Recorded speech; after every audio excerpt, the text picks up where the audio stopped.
Assalamualaikum warahmatullahi wabarakatuh. Perkenalkan, nama saya Rika Yulianti dengan NPM 2321020276. Tugas ini untuk memenuhi mata kuliah Filsafat Hukum Islam. Di sini saya akan menjelaskan mengenai pertumbuhan dan perkembangan filsafat hukum Islam. Filsafat hukum Islam merupakan kajian mendalam tentang prinsip-prinsip dasar dalam hukum Islam atau syariah, termasuk tujuan, metode, dan rasionalitasnya.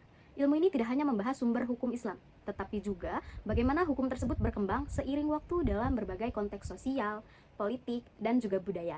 Hingga kini, filsafat hukum Islam terus mengalami perkembangan, terutama dalam menghadapi tantangan dunia modern. Masuk ke pembahasan yang pertama, yaitu konsep dasar filsafat hukum Islam.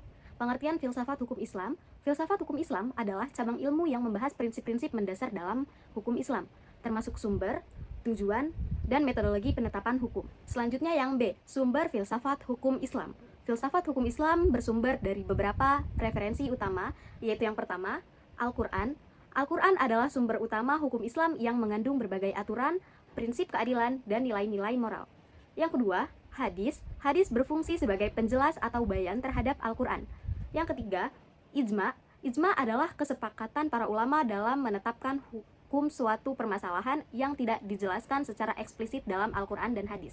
Yang keempat, itu qiyas. Qiyas adalah metode penalaran hukum dengan membandingkan suatu kasus baru dengan kasus yang telah memiliki ketetapan hukum. Pembahasan yang kedua, yaitu mengenai pertumbuhan dan perkembangan filsafat hukum Islam. Yang A, pada masa Nabi Muhammad tahun 610 sampai 632 Masehi. Adapun ciri utama hukum Islam pada masa ini yaitu bersumber langsung dari wahyu, tidak ada perdebatan filosofis karena hukum diterima sebagai ketentuan mutlak dari Allah.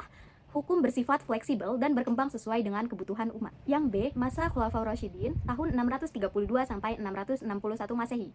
Pada masa ini, beberapa metode hukum mulai digunakan seperti ijma atau kesepakatan ulama sebagai sumber hukum tambahan. Qiyas atau analogi digunakan untuk menghadapi kasus baru. Ijtihad atau pemikiran mandiri semakin berkembang. Selanjutnya C, masa dinasti Umayyah pada tahun 661 sampai 750 Masehi.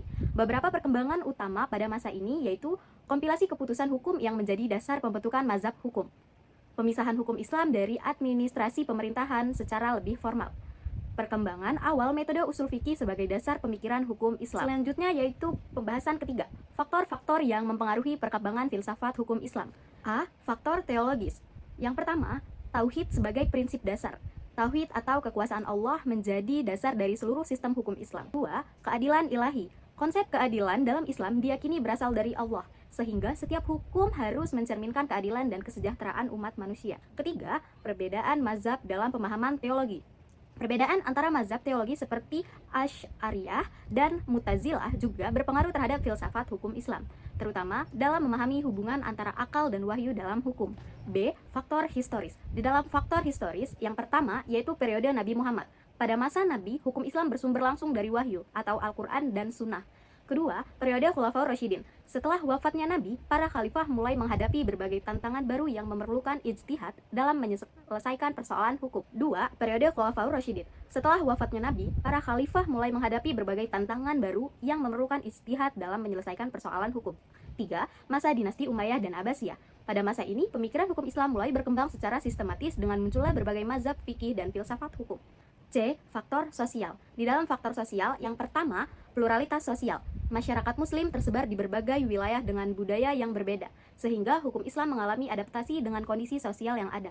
Kedua, perubahan sosial. Seiring perkembangan zaman, muncul berbagai tantangan sosial seperti hak-hak perempuan, demokrasi, dan globalisasi yang turut membentuk pemikiran hukum Islam. D. Faktor politik. Di dalam faktor politik, yang pertama yaitu hubungan antara agama dengan negara. Dalam sejarah Islam, hubungan antara agama dan negara bervariasi. Ada yang menerapkan sistem teokrasi. 2. Peran ulama dan penguasa. Ulama memiliki peran penting dalam pembentukan hukum Islam, tetapi penguasa juga berkontribusi dalam menentukan kebijakan hukum. E. Faktor ekonomi. Di dalam faktor ekonomi, yang pertama, sistem ekonomi Islam. Konsep zakat, larangan riba, dan prinsip keadilan dalam muamalah menjadi dasar hukum ekonomi Islam. 2. Globalisasi ekonomi. Dengan berkembangnya ekonomi global, muncul tantangan baru seperti perbankan syariah dan investasi halal yang memerlukan pendekatan filosofis dalam hukum Islam. F. Faktor budaya. Di dalam faktor budaya yang pertama, yaitu akulturasi budaya. Ketika Islam menyebar ke wilayah-wilayah, terjadi proses akulturasi dengan budaya lokal yang mempengaruhi pemahaman hukum Islam. Kedua, peran adat dalam hukum Islam. Islam mengakui hukum adat selama tidak bertentangan dengan prinsip syariah, sehingga adat sering menjadi salah satu sumber hukum Islam. G. Interaksi dengan filsafat Yunani dan Barat. Di dalamnya yaitu yang pertama, pengaruh Aristoteles dan Plato. Konsep logika dan etika dari filsafat Yunani turut membentuk metode berpikir dalam filsafat hukum Islam. Kedua, modernisasi dan sekularisasi. Pemikiran Barat modern seperti liberalisme dan sekularisme menentang filsafat hukum Islam untuk merespons perkembangan zaman. Kesimpulan, pertumbuhan dan perkembangan filsafat hukum Islam merupakan proses yang dinamis dan berkelanjutan, dipengaruhi oleh berbagai faktor seperti wahyu, pemikiran para ulama, serta kondisi sosial dan politik di setiap zaman.